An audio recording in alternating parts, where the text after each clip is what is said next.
నమస్తే అండి. Top 10 army movies ఇందులో మనం తెలుసుకోవడానికి ప్రయత్నం చేద్దాం. మరి టీమిక్స్చర్ ఛానల్ నచ్చితే సబ్స్క్రైబ్ అవ్వండి, వీడియో నచ్చితే లైక్ కొట్టండి.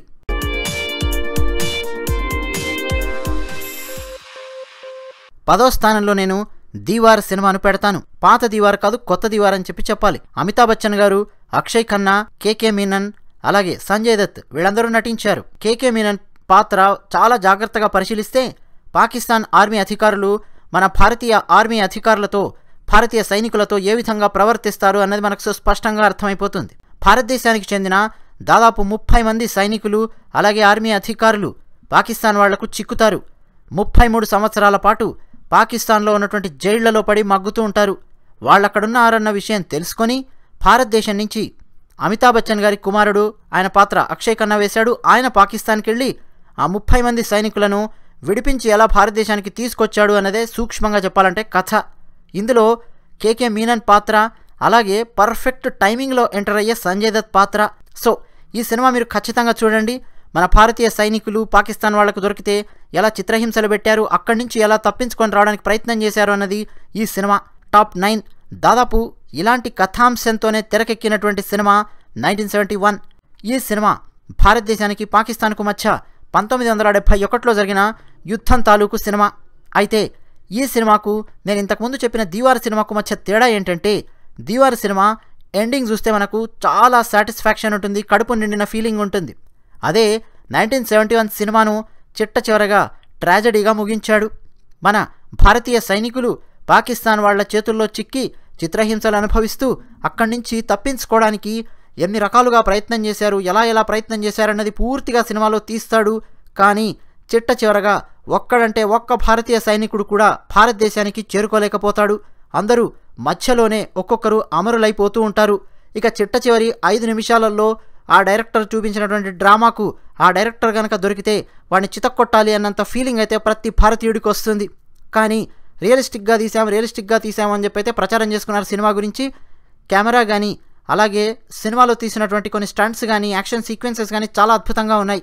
చిట్ట చివరి 5 నిమిషాలను కాస్త పక్కన పెడితే ఈ సినిమా మాత్రం ఖచ్చితంగా మనం ఒకసారి చూడొచ్చు. ఎల్ఓసిని సినిమా అని చెప్పి పిలవడం కంటే డాక్యుమెంటెడ్ డ్రామా అని పిలవచ్చు, వీడియో డ్రామా అని పిలవచ్చు, ఇక మీరు ఏమన్నా పిలుచుకోండి. బట్ సినిమా అని మాత్రం మనం చెప్పలేం. చాలా ఎక్కువసేపు ఉంటుంది సినిమా. ఈ సినిమా పూర్తిగా చూడాలంటే ఒకటేసారి కూర్చొని చూడడం అనేది అసాధ్యం. బట్ ఎల్ఓసి సినిమా ఒకసారి అయితే ఖచ్చితంగా చూడాలి. అప్పుడు కాస్త ఇప్పుడు కాస్త అయినా సరే మొత్తానికైతే ఈ సినిమాని ఫినిష్ చేయడానికి ప్రయత్నం చేయండి. చూడడము. అక్కినేని నాగార్జున గారు కూడా ఒక పాత్రలో నటించారు. మేజర్ పద్మఫణి ఆచార్య పాత్రలో ఆయన నటించారు. ఈ ఎల్ఓసి సినిమా కార్గిల్ యుద్ధం తాలూకు జ్ఞాపకాలను ఒక్కసారి గుర్తు చేస్తుంది. అసలేం జరిగింది, ఏ ఆఫీసర్ అమరుడయ్యాడు, ఆ ఆఫీసర్ల పేర్లతో సహా, ఆ స్టంట్స్తో సహా ఇందులో సీన్స్ ఉంటాయి. సో ఎల్ఓసి సినిమా ఒక్కసారి మీరు పూర్తిగా చూడండి. ఇది డాక్యుమెంట్లా కనిపించే సినిమా. హకీకత్ అని చెప్పి 1964 సినిమాను పెడతాను. చేతన్ ఆనంద్ డైరెక్ట్ చేశాడు, ధర్మేంద్ర నటించారు. 1962లో భారతదేశానికి మన పైనున్న ఆ పెద్ద దేశానికి మధ్య యుద్ధం జరిగింది. అయితే భారతదేశపు సైనికులు చాలామంది అమరులయ్యారు. ఏ విధంగా అమరులయ్యారు, అసలేం జరిగింది అని పూర్తిగా లడాఖ్లో తీసినటువంటి సినిమా. బ్లాక్ అండ్ వైట్లో ఉంటుంది. అయితే ఇందులో చెప్పుకోదగ్గ విశేషం ఏమిటంటే మహమ్మద్ రఫీ, లతా మంగేష్కర్ పాటలు పాడారు. చాలా అద్భుతంగా ఉంటాయి సాంగ్స్. కానీ చిట్ట చివరగా వచ్చేసరికి మాత్రం సినిమాలో మనకు ట్రాజడీ కనిపిస్తుంది. ట్రాజడీ కనిపించినా సరే కానీ 1962 మన దేశానికి ఆ పై దేశానికి మధ్య యుద్ధం ఎలా జరిగింది, అప్పుడు పరిస్థితులు ఎలా ఉండేవి, వాతావరణ పరిస్థితులు ఎలా ఉన్నాయి, అవన్నీ తెలుసుకోవడం కోసం ఒక్కసారి ఈ సినిమా మనం చూసి తీరాల్సిందే. టాప్ 6లో నేను హిందుస్థాన్ కి కసం సినిమాని పెడతాను. ఈ సినిమాని కూడా చేతన్ ఆనంద్ డైరెక్ట్ చేశాడు. 1973లో జరిగినటువంటి ఆపరేషన్ క్యాక్టస్ లిల్లీ, దాన్ని ఈ సినిమాలో చూపించారు. భారతదేశానికి పాకిస్తాన్కు మధ్య 1971లో యుద్ధం జరిగిన తర్వాత 73లో కొన్ని సంఘటనలు జరిగాయి. ఆ సంఘటనలన్నీ ఈ సినిమాలో మనకు కనిపిస్తాయి. ముఖ్యంగా ఇందులో పాకిస్తాన్ ఎయిర్ ఫోర్స్కు అలాగే భారతీయ ఎయిర్ ఫోర్స్కు మధ్య జరిగినటువంటి యుద్ధం, ఆ కాన్ఫ్లిక్ట్స్ అవన్నీ మనకు ఈ సినిమాలో కనిపిస్తాయి. టాప్ 5లో నేను మన తెలుగు సినిమా ఘాజీ అటాక్ పెడతాను. తెలుగు కుర్రోడు సంకల్ప్ రెడ్డి డైరెక్ట్ చేసినటువంటి సినిమా. ఈ సినిమా ఇక దేని మీద తీశారో మీ అందరికీ తెలిసే ఉంటుందని చెప్పి నేను అనుకుంటున్నాను. మీలో చాలామంది చూసి ఉండొచ్చు కూడా. సబ్మెరైన్ మీద తీసినటువంటి సినిమా. పాకిస్తాన్ వాళ్ళ సబ్మెరైన్ని మన భారతీయ నేవీ ఆఫీసర్స్ ఏ విధంగా దాన్ని కుప్పకూల్చారో చెప్పేటటువంటి సినిమా. రాణా, తాప్సీ, కేకే మీనన్ ఇందులో నటించారు. ఇక ట్యాంగో చార్లీ చాలా అద్భుతమైన సినిమా. డైరెక్టర్ మణిశంకర్, ఆయన చాలా రంగాలలో ఆయనకు ప్రవేశం ఉంది. అడ్వర్టైజ్మెంట్ రంగంలో ప్రవేశం ఉంది, షార్ట్ ఫిలిమ్స్లో ప్రవేశం ఉంది. అబ్బో, ఆయన చాలా పనులు చేస్తూ ఉంటారు. పొలిటికల్ క్యాంపెయిన్స్కి కొన్ని డిజైనింగ్స్ అవి చేస్తూ ఉంటారు. మణిశంకర్ చాలా అద్భుతంగా తీశారు ఈ సినిమా. అయితే ఈ సినిమా పేర్లు పడేటప్పుడే ఫస్ట్ 30 సెకండ్స్లోనే డైరెక్టర్ సినిమాలో ఏం చెప్పదలుచుకున్నాడు అన్నది మనకు అర్థమైపోతుంది. యాంటీ వార్ మెసేజ్ని, శాంతి సందేశాన్ని ఈ సినిమా ద్వారా డైరెక్టర్ మనకు ఇవ్వదలుచుకున్నాడు. ప్రతి సీన్ ఎండింగ్లో, ప్రతి సీన్లో మనకది సుస్పష్టంగా కనిపిస్తూనే ఉంటుంది. పోరాటం సాగించక తప్పదు, కానీ మరోపక్క శాంతి కోసం మనం కృషి చేయాలి. ఈ రెండింటి మధ్య ఎలా సైనికుడు ఆలోచిస్తూ ఉంటాడు, కొంతమంది ఇలా నలిగిపోతూ ఉంటారు అని చూపించడానికి ఈ సినిమా తీసినట్టుగా కనిపిస్తుంది. ఒక రకంగా చెప్పాలంటే తనను తాను వెతుక్కునేటటువంటి ఒక ఆత్మ శోధన అనాలా, లేకపోతే ఆత్మ పరిశీలన అనాలా, అదంతా కూడా ఈ సినిమాలో మనకు కనిపిస్తుంది. అజయ్ దేవ్గన్, బాబీ డియోల్, సంజయ్ దత్, సునీల్ శెట్టి వీళ్ళందరూ నటించారు. అఫ్ కోర్స్ సంజయ్ దత్, సునీల్ శెట్టి వీళ్ళిద్దరూ కూడా క్యామియో పాత్రలో నటించారు. అజయ్ దేవ్గన్, బాబీ డియోల్ వీళ్ళిద్దరి చుట్టే మొత్తం సినిమా అంతా తిరుగుతుంది. సినిమా స్టార్టింగ్ ఈశాన్య రాష్ట్రాలలో బోడో తీవ్రవాదుల దగ్గర స్టార్ట్ అయ్యి అక్కడి నుంచి వెస్ట్ బెంగాల్లోని నక్సలైట్ల దగ్గరకు వచ్చి, తెలంగాణ మావోయిస్టుల దగ్గరకు వచ్చి, గుజరాత్ అల్లర్ల దగ్గరికి వెళ్ళి అక్కడి నుంచి కాశ్మీర్లో ముగుస్తుంది. ఇక టాప్ 3లో నేను లక్ష్య సినిమా పెడతాను. కార్గిల్ యుద్ధాన్ని బేస్ చేసుకొని తీసినటువంటి ఒక ఫిక్టిషియస్ సినిమా. ఫరాన్ అఖ్తర్ అద్భుతంగా ఈ సినిమాను తెరకెక్కించాడు. ఏ లక్ష్యము లేకుండా తిరిగే ఒక వ్యక్తి ఎలా ఆర్మీలో జాయిన్ అవుతాడు, అక్కడి నుంచి ఒక లక్ష్యాన్ని ఎలా ఏర్పరచుకుంటాడు, భారతదేశానికి ఎలా సేవ చేస్తాడు అని చెప్పేదే లక్ష్య సినిమా. ఇక ఇందులో హృతిక్ రోషన్ అద్భుతంగా నటించాడు. ముఖ్యంగా మొట్టమొదట ప్రభుదేవా కంపోజ్ చేసినటువంటి మే ఐసా క్యూ హూ డ్యాన్స్ అదరగొట్టడంతో పాటు అక్కడి నుంచి మొదలెడితే చిట్ట చివరగా కొండ ఎక్కే సీన్ ఉంటుంది. ఆ సీను ఒళ్ళు గగ్గురు పొడిచే విధంగా తీస్తారు. నిజానికి మన భారతదేశంలో చాలా సినిమాలలో హీరోలు మౌంటైన్స్ ఎక్కడం, ఎగిరి దూకడాలు ఇవన్నీ చేస్తూ ఉంటారు. కానీ కొండ ఎక్కేటప్పుడు ఏదో నేను హీరోను కాబట్టి ఇక నేను ఏది ఎక్కితే అదే మీరు నమ్మాలి అన్నట్టు కాకుండా మౌంటైనీరింగ్ తెలిసిన వాళ్లతో ట్రైనింగ్ ఇప్పించి ఏ విధంగా అసలు ఆర్మీ వాళ్ళు కొండ ఎక్కుతారు అనేది సుస్పష్టంగా ఈ సినిమాలో చూపిస్తారు. ఈ సినిమా అద్భుతంగా ముగుస్తుంది. ఏమాత్రం ట్రాజడీకి ఈ సినిమాలో తావులేదు. టాప్ 2లో నేను బార్డర్ సినిమాని పెడతాను. ఎందరో ఆర్మీ ఆఫీసర్స్ను, సైనికులను ఇన్స్పైర్ చేసినటువంటి సినిమా. రాజస్థాన్ ఎడారుల్లోనూ అలాగే తానోట్ మాతా మందిర్ దగ్గరగాను ఈ సినిమాను తీశారు. 1997లో తీశారు ఈ సినిమా. జేపీ దత్తా గారు తీశారు. సేమ్ జేపీ దత్తా గారు ఎల్ఓసి సినిమాను కూడా తీశారు. 1998లో ఈ సినిమాకు నేషనల్ అవార్డు రావడంతో పాటు భారతదేశ ప్రభుత్వం జేపీ దత్తా గారిని పిలిచి ఆయనకు ఒక ఆఫర్ ఇచ్చింది. మీరు ముందు ఆర్మీకి సంబంధించిన ఎలాంటి సినిమాలు తీసినా సంపూర్ణంగా మా నుంచి, అంటే ప్రభుత్వం తరఫు నుంచి మీకు మద్దతు ఉంటుంది అని చెప్పి వాళ్ళు ప్రకటించారు. అంత అద్భుతంగా ఈ సినిమాను ఆయన తెరకెక్కించాడు. ఇక బార్డర్ సినిమా గురించి మనం మాట్లాడాలి అంటే ఉప్పొంగే దేశభక్తి తరంగం. ఇన్ఫాంట్రీ అంటే కాల్బలము అని చెప్పి పిలవాలి, పదాతి దళము అని చెప్పి కూడా పిలవచ్చు, ఆర్మీ అని చెప్పి పిలవచ్చు.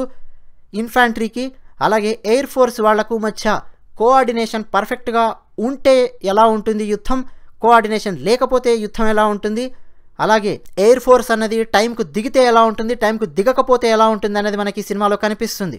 ఈ యుద్ధం జరిగిన నాటి పరిస్థితుల్లో మన దగ్గర ఎలాంటి ఫ్లైట్స్ ఉండేవి, ఆ ఫ్లైట్స్ యొక్క బలాలేంటి, బలహీనతలేంటి, అవి యుద్ధాన్ని ఎలా నిర్ణయించాయి అన్నది ఈ సినిమాలో మనకు కనిపిస్తుంది. ఇక దాంతోపాటు ఏమాత్రం వెనుకడుగు వేయకుండా ఇన్ఫాంట్రీని ముందుకు నడిపించే అద్భుతమైన పాత్రలో సన్నీ డియోల్ గారు నిజమైన మిలిటరీ ఆఫీసర్ ఇలానే ఉంటాడా అన్నంత అద్భుతంగా నటించి చూపిస్తాడు ఈ సినిమాలో. ఎందరో సైనికులను ఇది ఇన్స్పైర్ చేసింది, మరెందరినో ఇది సైన్యంలోకి పంపించింది అని చెప్పక తప్పదు. ఇక ఈ సినిమా గురించి మనం మాట్లాడుకుంటున్నప్పుడు సందేశ్ ఆతే హై సాంగ్ గురించి గుర్తు చేసుకోకపోతే ఎలా, అద్భుతంగా తీశారు ఆ పాటని. ఆర్మీ ఆ కంపెనీ ఎప్పుడు డౌన్ అయినా సరే, ఎప్పుడు ఎనర్జీ లెవెల్స్ తగ్గినట్టు కనిపించినా సరే, ఇల్లు గుర్తొచ్చినా సరే సన్నీ డియోల్ పాత్ర వాళ్ళందరినీ ఒక లీడర్ లాగా ముందుకు నడిపిస్తుంది. ఇండియన్ ఆర్మీ అలాగే ఎయిర్ ఫోర్స్ ఎవరి ప్రాముఖ్యత వాళ్ళదే అని చెప్పే తీరు ఆశ్చర్యాన్ని కలిగిస్తుంది. ఇక ఈ సినిమా చిట్ట చివరగా యాంటీవార్ మెసేజ్ ఇస్తూ ముగుస్తుంది. అది అద్భుతం. అక్షయ్ ఖన్నా, అతనికి ఇది మొట్టమొదటి సినిమా. మొట్టమొదటి సినిమాలోనే నేషనల్ అవార్డు పొందాడు అక్షయ్ ఖన్నా. అంత అద్భుతంగా నటించాడు. ఇక టాప్ 1లో మనం పెట్టాల్సిన సినిమా ఊరి. ఈ సినిమా మొత్తం ఆర్మీ ఆఫీసర్స్ వాళ్ళు వేసుకునేటటువంటి డ్రెస్సులు, వాళ్ళు వేసుకున్నటువంటి డ్రెస్సుల మీద ఉన్న బ్యాడ్జులు, రిబ్బన్స్ దగ్గర నుంచి మొదలెడితే, వాళ్ళు కొట్టే సెల్యూట్ దగ్గర నుంచి మొదలెడితే మొత్తం పర్ఫెక్ట్గా రియలిస్టిక్గా ఈ సినిమాను తీర్చిదిద్దారు. అంతేకాకుండా ఈనాటి భారతదేశం ఎలా ఉంటుందో తెలుసుకోవాలంటే ఊరి సినిమాను ఒక్కసారి కాదు, ప్రతి 3-4 నెలలకోసారి అప్పుడప్పుడు చూస్తూనే ఉండి తీరాల్సిందే. ఎందుకంటే ఈనాటి భారతదేశం ఎలా సత్తా విసురుతుందో ఈ సినిమా మనకు నిరూపించి చూపిస్తుంది. జాతీయ భద్రతా సలహాదారు ఆయన ఇచ్చే సలహాలు ఏ విధంగా దేశానికి ఉపయోగపడ్డాయన్నది మనకి ఇందులో కనిపిస్తుంది. ఇక ఈ సినిమాను కొత్త డైరెక్టర్ ఆదిత్య ధార్ అని చెప్పి అతను తీయడం అత్యంత ఆశ్చర్యాన్ని కలిగించే విషయం. ఇక లక్ష్య సినిమాకు కో ప్రొడ్యూసర్గా పనిచేసిన రోనీ దీనికి ప్రొడ్యూసర్గా పనిచేశాడు. విక్కీ కౌశల్, పరేష్ రావల్ వీళ్ళిద్దరూ చూపించినటువంటి నటన ఊరి సినిమా అయిపోయిన తర్వాత ఎవ్వరూ మర్చిపోలేరు. ఇక ఊరి సినిమాలో మనమేంటి, మీరు ఆ సినిమా చూసినా సరే ఈ వీడియోను మీరు ఖచ్చితంగా గుర్తు చేసుకొని తీరతారు. ఇప్పుడు నేను చెప్పబోయే విషయాన్ని. అందులో ఒక చిన్న పాప, ఆర్మీ ఆఫీసర్ కూతురు, ఆమె కొట్టే సెల్యూట్, ఆమె చెప్పే పలుకులు ప్రతి ఒక్కరిని కంటతడి పెట్టించడమే కాకుండా దేశభక్తి అంటే ఏంటో చాటి చెప్తాయి. మరి ఈ సినిమా ఖచ్చితంగా మీరు చూసి తీరాల్సిందే. ఈ సినిమా ముగిసిన తర్వాత ప్రతి ఒక్కరూ, ముఖ్యంగా సోషల్ మీడియాలో మనకు ఎక్కువగా హౌ ఇస్ ద జోష్ అనే పదం ఎక్కువగా కనిపిస్తూ ఉండేది. మిలిటరీలో వాళ్ళ కంపెనీ వాళ్ళను ఉత్తేజితపరచడానికి హౌ ఇస్ ద జోష్ అని చెప్పి అడుగుతూ ఉంటాడు హీరో. వాళ్ళందరూ గట్టిగా హై సార్ అని చెప్పి అరుస్తూ ఉంటారు. అంటే ఎలా ఉంది ఇప్పుడు మీలో జోష్ అంటే, మేము హైలో ఉన్నాం సార్, వదిలితే చాలు పాకిస్తాన్ వాళ్ళ తొక్క తీస్తాము అని ఒక్కసారిగా గర్జిస్తారు మన భారతీయ సైనికులు. సో ఈ సినిమాలన్నీ మీరు చూసి తీరాల్సిందే. వీటితో పాటు ఆనరబుల్గా నేను మరికొన్ని మూవీస్ మెన్షన్ చేస్తాను. జాన్ అబ్రహాం ఆయన నటించిన మద్రాస్ కెఫే చాలా అద్భుతమైన సినిమా.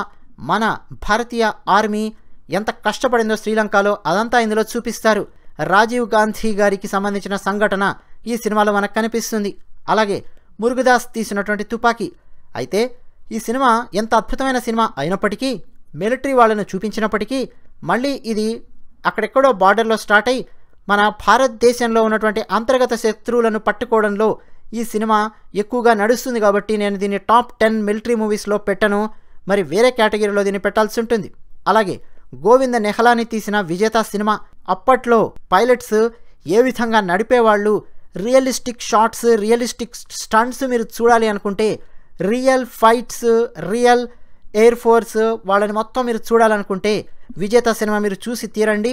అందులో వచ్చే షాట్స్ చూస్తే ఓహో యుద్ధ రంగంలో ఇలా ఉంటుందా పరిస్థితి అని చెప్పి మనకు అర్థమవుతుంది.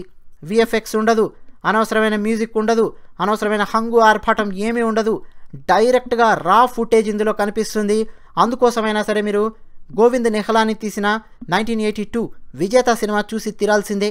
నానా పాటేకర్ ప్రహార్ ఉంది, అలాగే పోయిన సంవత్సరం వచ్చిన శాటిలైట్ శంకర్ ఉంది. కానీ ఇలాంటి సినిమాలు ఎక్కువగా బార్డర్లో కంటే కూడా అంతర్గతంగా ఉన్న శత్రువుల మీద, దీని మీద ఎక్కువగా ఫోకస్ అనేది చూపిస్తూ ఉంటాయి. ఇక శాటిలైట్ శంకర్ అయితే ఇతరులకు సహాయం చేయడం, ఆయన ప్రయాణాన్ని అలా కొనసాగిస్తూ ఉండడం, అది మొత్తం వేరే డైరెక్షన్లో వెళ్తుంది. కొన్ని సినిమాలు ఏమవుతాయంటే మిలిటరీ అని చెప్పి స్టార్ట్ అవుతాయి, కానీ బార్డర్ని వదిలేసి మధ్యలో భారతదేశం లోపలికి వచ్చి ఇక ప్రేమ కథలు, లేకపోతే ఈ భారతదేశంలో ఉండే విలన్స్ వీళ్ళందరినీ కొట్టడం, ఇవన్నీ నడుస్తూ ఉంటాయి. తెలుగు సినిమాల్లో ఉన్నాయి, తమిళంలో ఉన్నాయి, మలయాళంలో ఉన్నాయి, అన్ని భాషల్లో ఉన్నాయి. అయితే అలాంటి సినిమాలను అందుకే నేను ఇక్కడ చేర్చలేదు.